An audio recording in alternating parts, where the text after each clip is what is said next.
250 miles from the Nigerian capital of Abuja sits the sprawling city of Kano.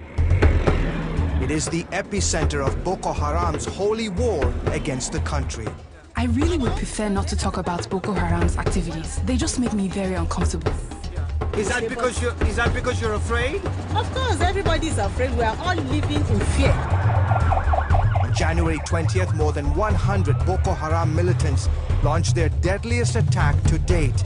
Suicide bombers hit multiple locations in Kano, killing 185 people and injuring many others. And this is Kano today, several weeks after that deadly explosion by Boko Haram. This is a city on edge.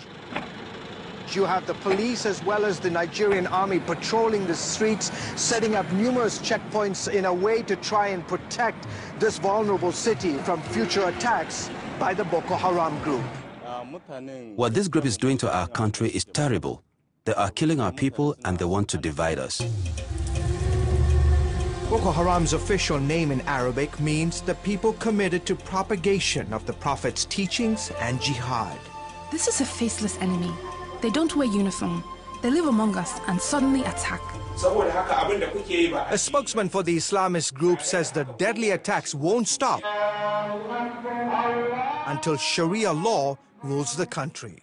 Boko Haram is a jihadist movement that has the same ideology as all other Salafi jihadists, as Al-Qaeda, as the Taliban, as Al-Shabaab. What they want to do is to establish an emirate, an Islamist radical state, first at the northern part of Nigeria, and then push to the south and declare an emirate across Nigeria.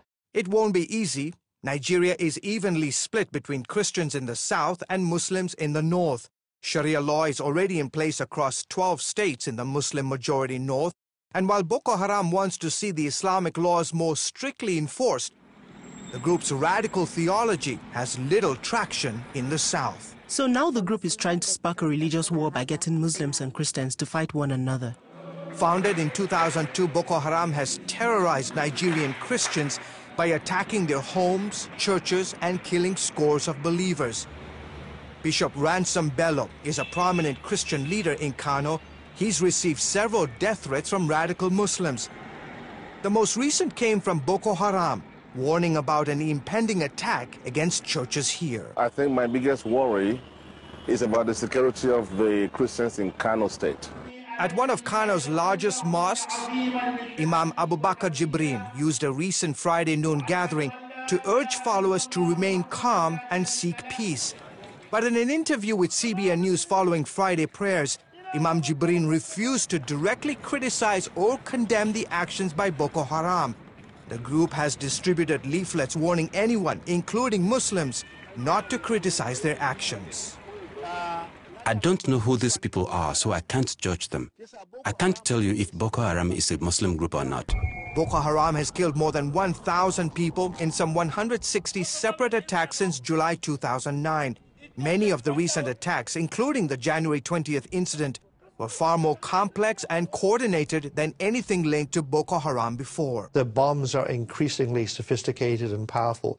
So this has gone beyond a sort of local radical group. That has Nigerian and Western security officials worrying about potential links to international terrorist groups like Al-Qaeda.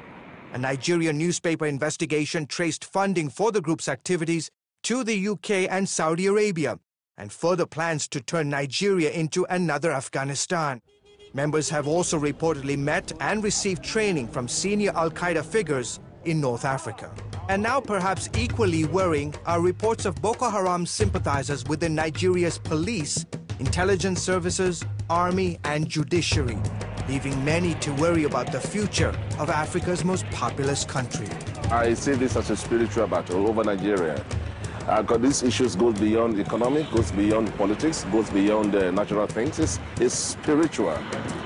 George Thomas, CBN News, Kano, Nigeria.